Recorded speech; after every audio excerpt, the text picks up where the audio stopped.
Hello guys, welcome back to my channel अर्थशास्त्र की नगरी। सो गाइस, जैसे कि आपने थंबनेल के अंदर देख ही लिया है, हम बात करने वाले हैं क्लास 11th के बिजनेस स्टडी के एक प्रैक्टिस पेपर के सॉल्यूशन के रिगार्डिंग। मेरे भाई, अगर आपका बिजनेस स्टडी का एग्ज़ाम है और अभी तक आपने जो है कुछ भी नहीं पढ़ा है, तो आप इस प्रैक्टिस पेपर को जो है बहुत ही अच्छे से जो है सॉल्व करके जा सकते हैं। इसको करने से आपको जो है एग्ज़ाम में पैटर्न किस तरीके का रहने वाला है, किस तरीके के क्वेश्चन आपके एग्ज़ाम में जो है आने वाले हैं, उन सभी चीज़ों का आइडिया जो है आपको जो है इस प्रैक्टिस पेपर को करने से बहुत ही अच्छे से जो है मिल जाएगा। तो आपको बहुत ही ज़्यादा ध्यान से एक-एक क्वेश्चनों को समझना है। 80 नंबर का आपका जो है ये पेपर होने वाला है। 3 घंटे आपको जो है इसको करने के लिए मिलेंगे, जिसमें 34 क्वेश्चन आपके होंगे, जिसमें से 20 आपको जो है एमसीक्यू दिए जाएँगे 1-1 नंबर वाले। 4 क्वेश्चन आपको 3-3 नंबर वाले, 5 क्वेश्चन आपको 4 नंबर वाले, बाकी जो है आपको 6 नंबर वाले क्वेश्चन जो है देखने के लिए मिलेंगे, ठीक है? तो वन बाय वन आपको जो है बहुत ही ज़्यादा ध्यान से एक-एक चीज़ों को समझना है, एक-एक क्वेश्चनों को।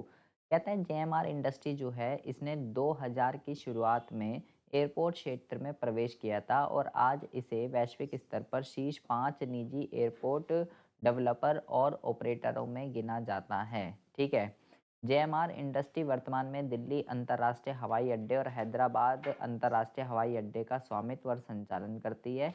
भारत में सबसे बड़ी निजी एयरपोर्ट कंपनी होने के अलावा जेएमआर इंडस्ट्री एकमात्र भारतीय एयरपोर्ट डेवलपर है जिसने भारत के बाहर एयरपोर्ट विकसित और संचालित किया है। उपरोक्त मामले में चर्चा किए जाने वाले उद्योगों के प्रकार की पहचान कीजिए, ठीक है? तो यहाँ पे जो है ये प्राथमिक क्षेत्र के अंदर आता है, द्वितीयक के अंदर आता है, तृतीयक के अंदर आता है या किसके अंदर आता है? तो ये जो है भाई अपनी सर्विस जो है प्रोवाइड कर रहा है, ठीक है? तो पहले आपको ये पता होना चाहिए प्राथमिक में क्या आता है, द्वितीयक में क्या आता है और तृतीयक में क्या आता है, ठीक है? तो ये अपनी सर्विस प्रोवाइड कर रहा है, तो इसका जो आंसर है वो हो जाएगा आपका तृतीयक। सेवा क्षेत्र के अंदर जो है यहाँ पे इसको काउंट किया जाएगा। उसके बाद कहता है कि भगत भगत जी दी हट्टी तिलक नगर में मार्केट में थोक मूल्यों पर अच्छी गुणवत्ता वाली किराना सामग्री उपलब्ध कराने वाली एक प्रसिद्ध किराना की दुकान है। वह 3 पीढ़ियों से इस दुकान को जो है क्या कर रहे हैं, चला रहे हैं। परिवार के सभी सदस्य मिलकर जो हैं व्यवसाय चलाते हैं और सबसे वरिष्ठ सदस्य सेवानिवृत्त होना चाहते हैं और दूसरों को व्यवसाय व्यवसाय चलाने देना चाहते हैं। अगला कर्ता जो है वो कौन होगा? मतलब कि जो हेड है, अब वो रिटायर होना चाहता है, अब अगला हेड जो है कौन बनेगा? तो अगला हेड जो है सिंपल सी बात है, जो भी अगला सबसे बड़ा सदस्य होगा, वो जो है भाई इस व्यवसाय का हेड बनेगा। तो बी जो है इसका करेक्ट आंसर जो है हो जाएगा। उसके बाद कहता है क्वेश्चन नंबर 3 में कि आपको एक रीज़न दे रखा है, एक असर्शन दे रखा है, हमें बताना है कौन-सा ठीक है, कौन-सा गलत है, ठीक है? असर्शन में आपको दे रखा है कि एक सक्रिय भागीदार पूंजी का योगदान देता है, सामान्य व्यवसाय निर्णय लेने में भाग लेता है और उसकी देयता असीमित होती है, ठीक है?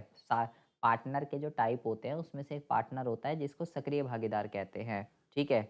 तो कहता है कि सक्रिय भागीदार जो होता है वो कैपिटल भी इन्वेस्ट करता है, डिसीजन मेकिंग में हेल्प करता है और उसकी लायबिलिटी जो है वो अनलिमिटेड होती है। तो क्या ये बात ठीक है? क्या ये बात गलत है? तो ये बात बिल्कुल ओके है। नाबा नाबालिग को लाभ साझा करने का अधिकार है लेकिन उसकी देयता सीमित होती है। क्या ये बात ठीक है? क्या ये बात गलत है? बातें दोनों ठीक लिखी हुई हैं, ठीक है? लेकिन रीज़न का असर्शन से नीचे बात कर रहा है माइनर पार्टनर की, ऊपर बात कर रहा था सक्रिय की। बातें तो दोनों ठीक लिखी हुई है, लेकिन रीज़न का असर्शन से कोई भी लेना-देना नहीं है। तो बी जो है मेरे भाई इसका जो है करेक्ट आंसर हो जाएगा, ठीक है? उसके बाद कहता है क्वेश्चन नंबर 4 में कहता है कि 2 कथन दे रखे हैं, हमें बताना है कौन-सा ठीक है, कौन-सा गलत है। जब राष्ट्रीय सुरक्षा की बात आती है, तो विभागीय उपक्रम सबसे उपयुक्त होता है। विभागीय उपक्रम संसद संसद के एक विशेष अधिनियम के तहत स्थापित किया जाता है।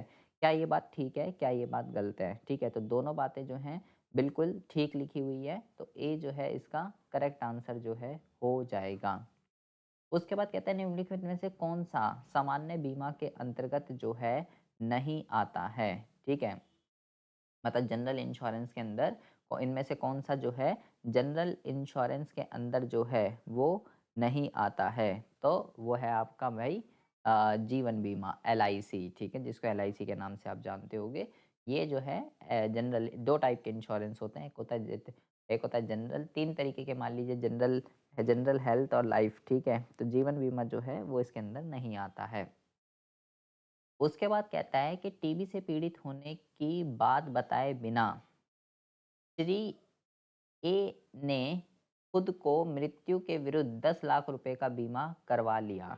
वह अगले 3-4 साल तक जीवित रहता है और टीबी के कारण मर जाता है। टीबी से पीड़ित होने की बात बताए बिना श्री ए ने, मतलब कि वो, बहुत ज़्यादा ध्यान से सुनेंगे क्वेश्चन को। टीबी से पीड़ित होने की बात बताए बिना उसको जो है मेरे भाई क्या कहते हैं, टीबी था उसको, ठीक है?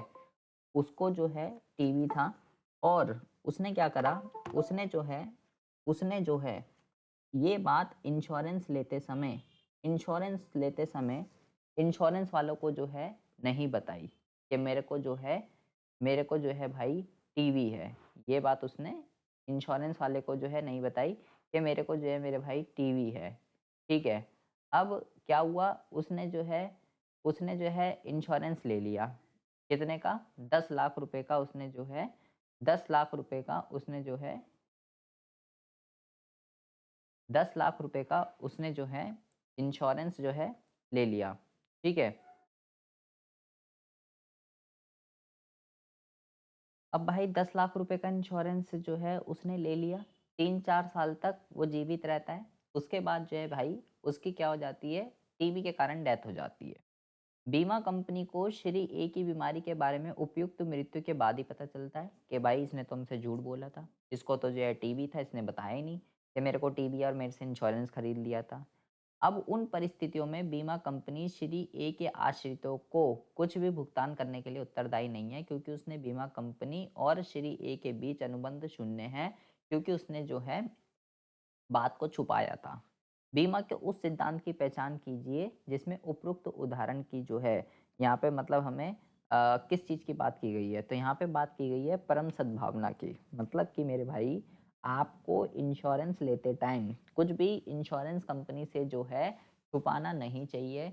आपको जो भी बीमारी है, जो भी बात है, सारी की सारी चीज़ें आपको जो है क्लियर बतानी चाहिए, ताकि क्लेम के टाइम, जब भी क्लेम आएगा उसके टाइम कंपनी के पास कोई भी रीज़न ना हो आपका क्लेम रिजेक्ट करने की, ठीक है? सारी चीज़ें फुल डिस्क्लोज़र जो हैं होनी चाहिए। तो ए की जो है ए इसका जो है करेक्ट आंसर हो जाएगा। यहाँ पे आपको एक लोगो दे रखा है, यहाँ पे लिखा हुआ है सेल, ठीक है? तो ये एक लोगो दे रखा है, कहता है दिखाए गए चित्र की पहचान कीजिए। तो ये जो है एक क्या है? ये जो है मेरे भाई एक सरकारी कंपनी है, ठीक है? क्या है ये एक सरकारी कंपनी, ठीक है? सी इसका आंसर है। उसके बाद हम बात करते हैं क्वेश्चन नंबर 8 की। क्वेश्चन नंबर 8 में कहता है कि असर्शन दे रखा है, रीज़न दे रखा है, हमें बताना है कौन-सा सही है और कौन-सा गलत है, ठीक है? सरकारी कंपनियों के गठन के लिए संसद के अलग कानून की आवश्यकता होती है। सरकारी कंपनी के गठन के लिए संसद के अलग कानून की आवश्यकता होती है। क्या ये बात ठीक है? क्या ये बात गलत है? तो ये बात ठीक है। भारतीय कंपनी अधिनियम की आवश्यकताओं को पूरा करके सरकारी कंपनी स्थापित की जा सकती है। क्या ये बात ठीक है? क्या ये बात गलत है? ये बात गलत है। रीज़न ठीक है, असर्शन ठीक है, रीज़न गलत है। तो सी जो है इसका करेक्ट आंसर जो है हो जाएगा। ठीक है जी। उसके बाद कहता है क्वेश्चन नंबर 9 में, इसकी पहुंच बहुत व्यापक है क्योंकि एक तरफ यह विक्रेता को वैश्विक बाजार तक पहुंच प्रदान करता है और दूसरी तरफ ये खरीदार को दुनिया के लगभग किसी भी हिस्से से उत्पाद बेचने की स्वतंत्रता प्रदान करता है।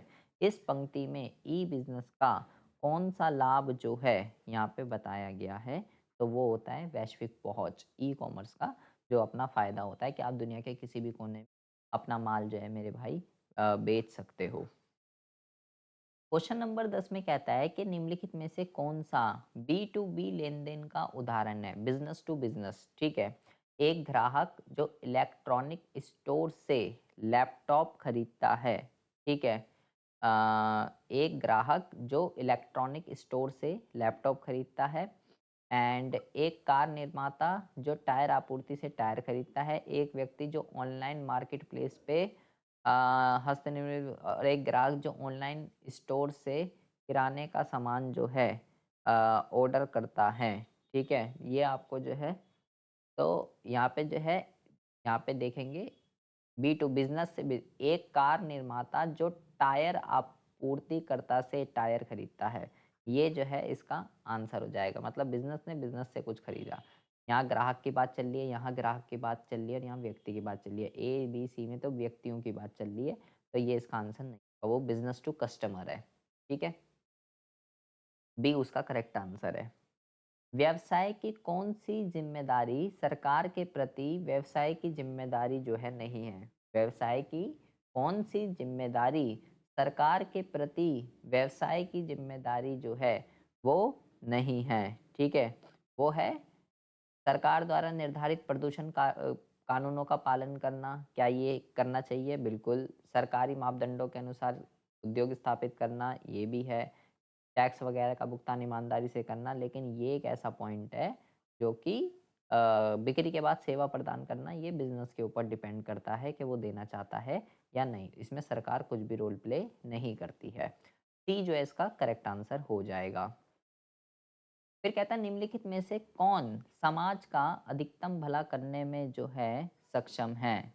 एक व्यावसायिक सफलता, ठीक है, कानून और विनियम, नैतिकता या यहाँ पे आपको दे रखा है व्यावसायिक प्रबंधन। इसमें से कौन सा जो है सही है? तो वो होता है नैतिकता।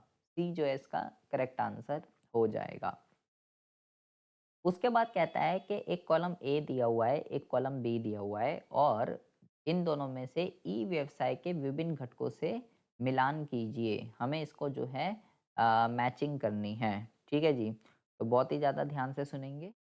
तो ई कॉमर्स लेन-देन में शामिल दोनों पक्ष व्यावसायिक फ़र्म हैं। तो व्यावसायिक फ़र्म है, तो मेरे भाई ये हो गया बी टू बी। एक छोर पर व्यवसायिक फ़र्म, दूसरे छोर पे ग्राहक। तो ये हो जाएगा मेरे भाई आपका B to C business to customer, ठीक है? तो पहला आपका बन रहा है 3 फिर बन रहा है 2 किसी निश्चित व्यावसायिक फ़र्म के किसी किसी निश्चित व्यावसायिक फ़र्म के भीतर। तो ये हो जाएगा आपका इंट्रा बी कॉमर्स, ठीक है? 3, 2, 1, 4 तो ये देख लेते हैं कि ये आपका जो है कहाँ पे बन रहा है। 3, 2, 1, 4 तो 3, 2, 1, 4 मेरे भाई बन रहा है आपका पहले में। ए जो है इसका करेक्ट आंसर जो है हो जाएगा, ठीक है? देखिए बहुत आसान चीज़ें हैं, ठीक है? अगर आप इसको मेरे भाई आपको बहुत ही अच्छे से आपने बेसिक आपका क्लियर है तो बहुत ही आसानी से आप इसको जो है कर सकते हो। उसके बाद हम बात करते हैं क्वेश्चन नंबर 14 की। कहता है निम्नलिखित में से कौन अनैतिक व्यावसायिक व्यवहार का उदाहरण है? पारदर्शी वित्तीय रिपोर्टिंग, अंदरूनी व्यापार, निष्पक्ष प्रतिस्पर्धा या ग्राहक संतुष्टि, ठीक है? तो वो होता है आपका अंदरूनी व्यापार। अनैतिक व्यावसायिक व्यवहार बताना है, तो बी जो है इसका करेक्ट आंसर जो है हो जाएगा। देखो बाकी ट्रांसपेरेंसी होनी चाहिए, निष्पक्ष कॉम्पिटिशन होना चाहिए, ग्राहक कस्टमर सैटिस्फैक्शन होनी चाहिए, बाकी सब चीज़ें तो ठीक हैं। लेकिन अंदरूनी व्यापार जो है, वो एक गलत चीज़ के अंदर जो है काउंट होता है। ठीक है जी? उसके बाद हम बात कर लेते हैं क्वेश्चन नंबर 15 की। क्वेश्चन नंबर 15 के अंदर कहता है कि टेकविज़न लिमिटेड नामक एक जो है आईटी स्टार्टअप का एक अभिनव पहनने योग्य स्वास्थ्य उपकरण विकसित कर रहा है। एक सफल उत्पाद प्रोटोटाइप के बाद उन्होंने उत्पादन और विपणन के लिए धन की आवश्यकता है। पैसे चाहिए जी उनको। टेकविज़न के संस्थापक स्वामित्व बनाए रखना चाहते हैं लेकिन व्यावसायिक निर्णयों पे प्रबंधकीय निर्णय के साथ भारी वित्तपोषण विकल्पों के लिए खुले हैं। डिसीज़न मेकिंग वगैरह वो सब ओनरशिप वगैरह सब अपने हाथों में रखना चाहते हैं, ठीक है? लेकिन उन्हें पैसों की ज़रूरत है। यदि वह धन जुटाते समय स्वामित्व बनाए रखना चाहते हैं तो टेकविज़न के लिए कौन-सा वित्तपोषण सबसे उपयुक्त होगा जिसमें ओनरशिप उसी के पास रहती है। हमें बैंक से पैसे लेने चाहिए, वेंचर कैपिटल का यूज़ करना चाहिए, इक्विटी क्राउडिंग फंडिंग करनी चाहिए या एक एंजल निवेशक की जो है हमें आवश्यकता होती है। ठीक है? तो यहाँ पे जो है क्या कहते हैं, आप इसका जो आंसर होगा अ, यहाँ पे जो है वेंचर कैपिटल जो है इसका आपका आंसर जो है हो जाएगा। वैसे तो हम बैंक से भी लोन ले सकते हैं, ठीक है? लेकिन वेंचर कैपिटल जो है इसका करेक्ट आंसर जो है। उसके बाद कहता है कि वह डिबेंचर जो कंपनी की परिसंपत्तियों पर किसी भी प्रकार की सुरक्षा नहीं रखता है, उन्हें नग्न डिबेंचर के रूप में भी जाना जाता है। डिबेंचर के प्रकारों की पहचान कीजिए। तो इसको कहते हैं असुरक्षित डिबेंचर, ठीक है? 17वें की बात कर लेते हैं। 17वें में कहता है ऋष्विक ने आर्क आईटी सॉल्यूशन नाम से व्यावसायिक संगठनों को आईटी से संबंधित सेवाएं प्रदान करने का एक व्यवसाय शुरू किया है। उन्होंने उचित कानूनी प्रक्रिया का पालन करके अपनी फर्म के नाम पर विशेष अधिकार प्राप्त किए हैं ताकि कोई भी अन्य फर्म उनके नाम से नकल ना कर सके। उस मतलब कि उन्हें ट्रेडमार्क वगैरह करा लिया है। तो इस मामले में पहचाने गए आईपी अधिकार की जो है पहचान कीजिए। तो उसने जो है मेरे भाई ट्रेडमार्क करा लिया है अपने नाम का ताकि कोई दूसरा बंदा सेम नाम की कंपनी जो है नहीं खोल सके। प्रकाश एक खुदरा विक्रेता है जो अपने इलाके में एक छोटी सी खुदरा दुकान चलाता है। वह अपने इलाकों के लोगों को रोजमर्रा की ज़रूरतों को पूरा करने के लिए जरूरी कई तरह के उत्पाद बेचता है। वह भरोसेमंद ग्राहकों को उधार पर सामान बेचता है, मुफ्त में होम डिलीवरी भी करता है।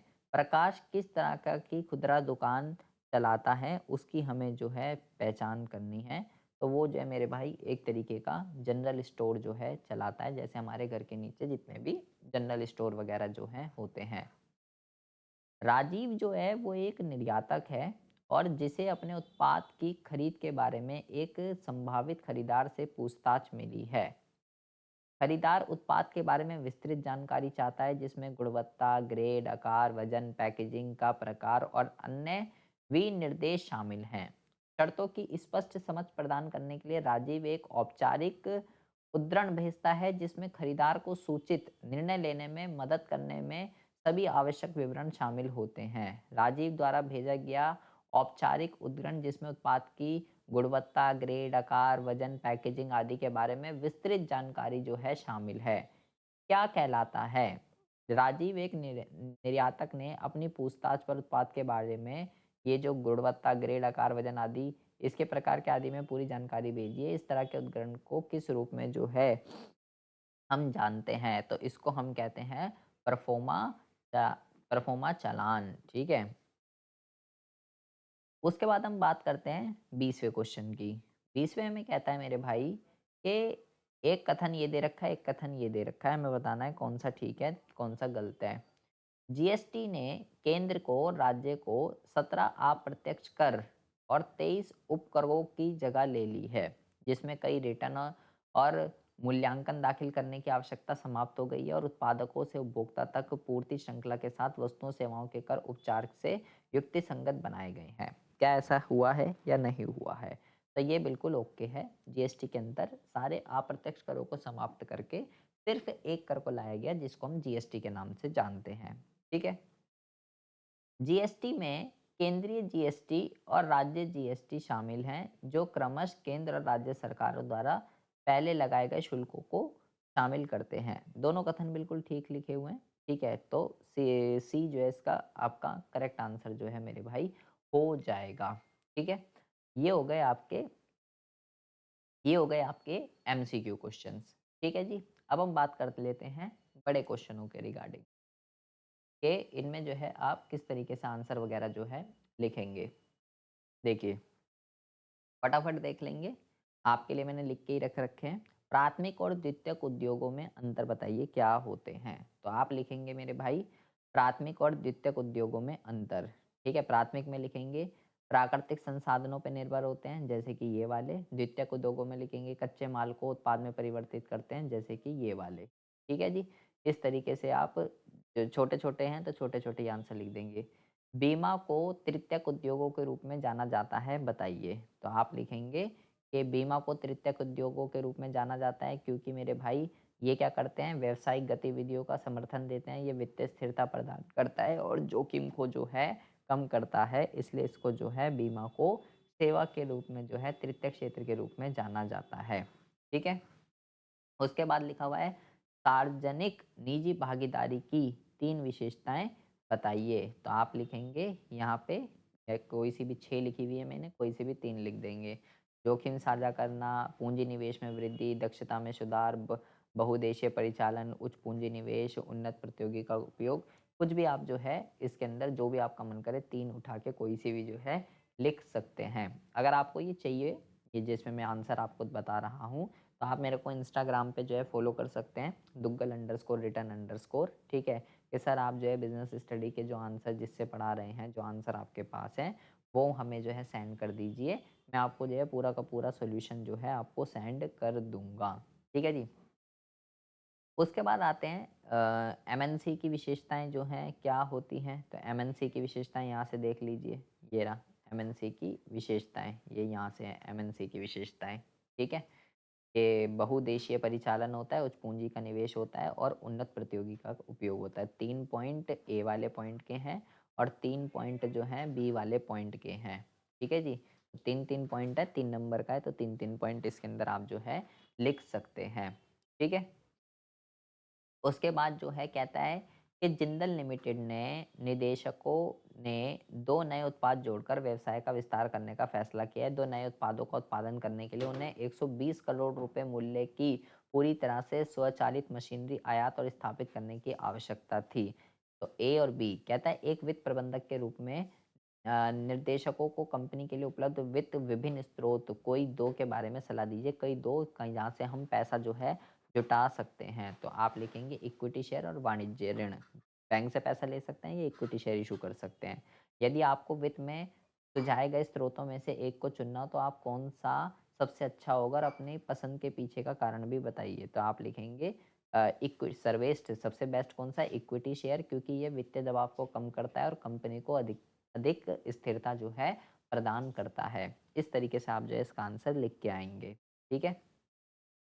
उसके बाद कहता है कि स्थायी दुकान खुदरा विक्रेता व दुकानें हैं जिसके पास अपने उत्पाद बेचने के लिए एक स्थायी प्रतिष्ठान होता है। उनकी एक विशेषता है कि उन्हें उत्पाद बेचने के लिए एक स्थान से दूसरे स्थान जाने की आवश्यकता नहीं होती। इस तरीके की दुकानें इन खुदरा विक्रेताओं की अन्य विशेषताओं को निर्दिष्ट करें। उनकी वर्गीकरण की व्याख्या कीजिए। विशेषताएं बतानी है आपको खुदरा व्यापारियों की। तो आप यहाँ पे ये लिख देंगे स्थायी दुकान होता है, नियमित ग्राहक होते हैं, उत्पादों की विविध उपलब्धता होती है। 3 नंबर का है तो उसके हिसाब से 3 पॉइंट जो है आपको लिखने हैं। ठीक है? डॉक्टर अनंत कुमार जयपुर गोल्डन अस्पताल में ऑर्थोपेडिक सर्जन हैं और उन्हें उनके मित्र डॉक्टर आनंद बाल रोग विशेषज्ञों ने अपना खुद का क्लिनिक खोला है। डॉक्टर सुकुमार आनंद की पुत्री सुकुमार प्रिया आनंद प्राचीन वस्तुओं की बिक्री में विशेषज्ञता वाली एक खुदरा दुकान चलाती है। विभिन्न व्यवसाय के बारे में दी गई जानकारी के आधार पर निम्नलिखित प्रश्नों के उत्तर दें। क्या-क्या पूछ रहा है आपसे?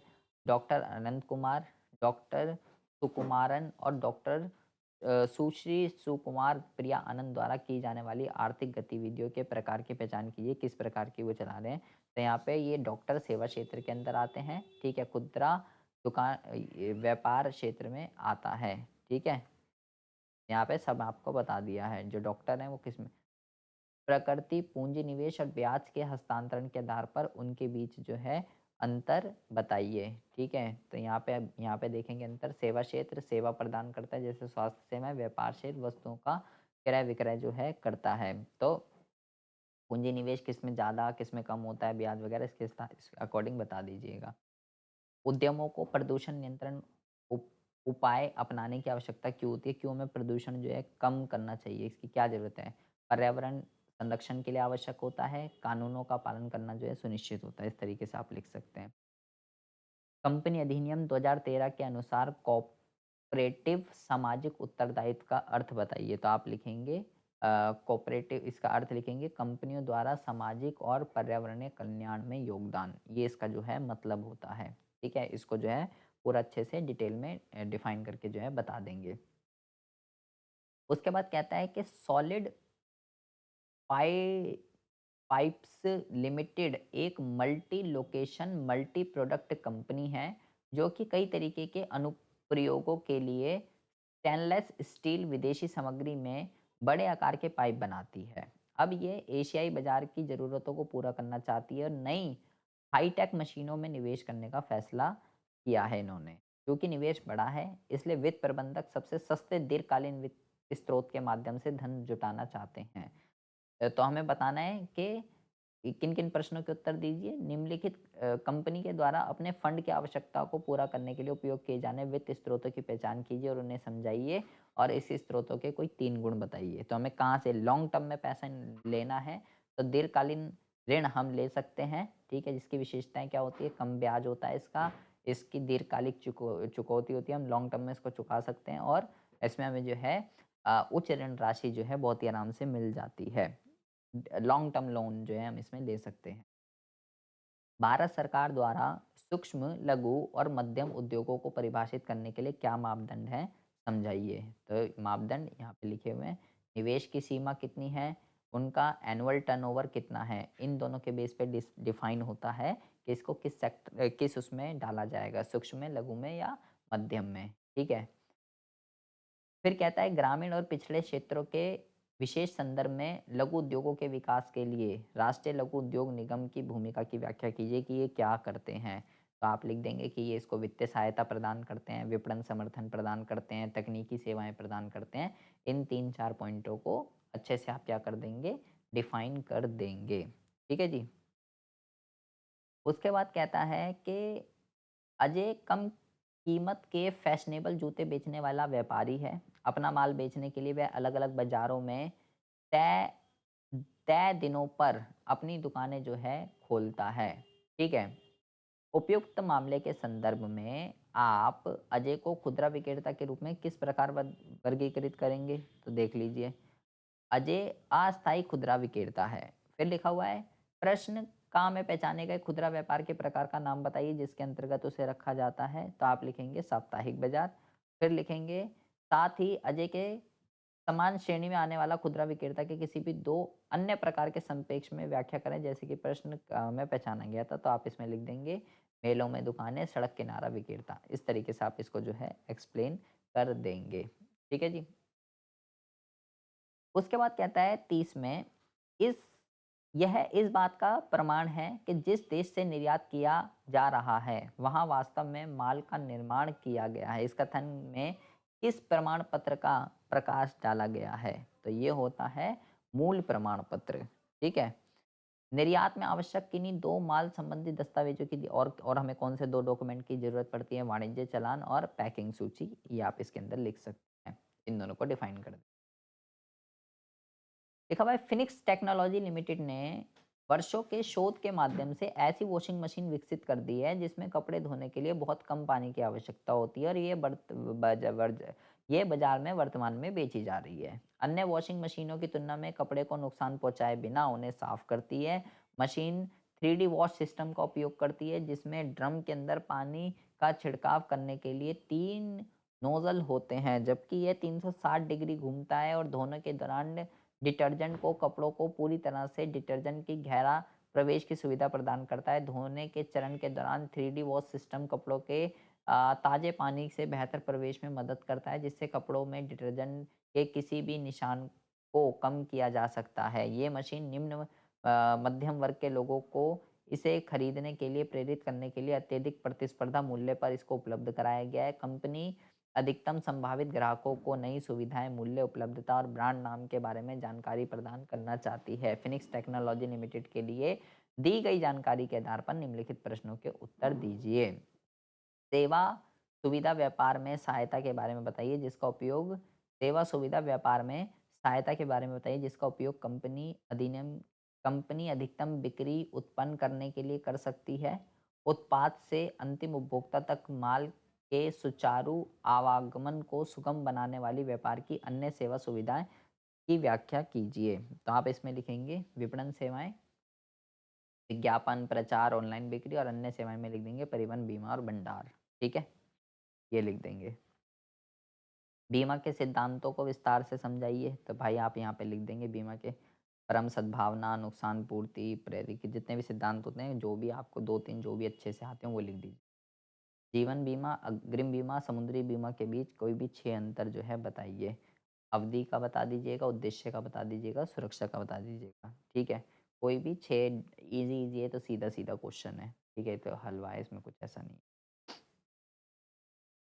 कहता है भूपेंद्र जो है वो एक छोटी हर्बल कॉस्मेटिक निर्माता कंपनी को बहुत मेहनती सेल्स एग्जीक्यूटिव था। वे फर्म के लिए लाए गए व्यवसाय पर अच्छा वेतन और कमीशन कमाता था। दिल्ली के बाजार पर उसकी अच्छी पकड़ थी जिसके लिए वह लगभग अपरिहार्य हो गया था। वह फर्म में अपनी ईर्ष्यापूर्ण स्थिति से अवगत था और उसने गहराई से सोचा किसी भी व्यवसाय में सफलता की कुंजी उसके उत्पाद की बिक्री है।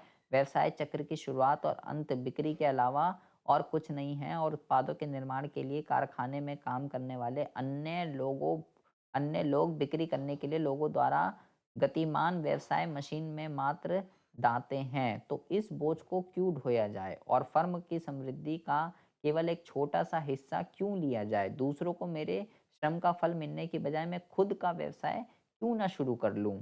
क्या भूपेंद्र को आगे बढ़ना चाहिए? अपने उत्तर में कारण दीजिए। भूपेंद्र को जाना चाहिए आगे, ठीक है?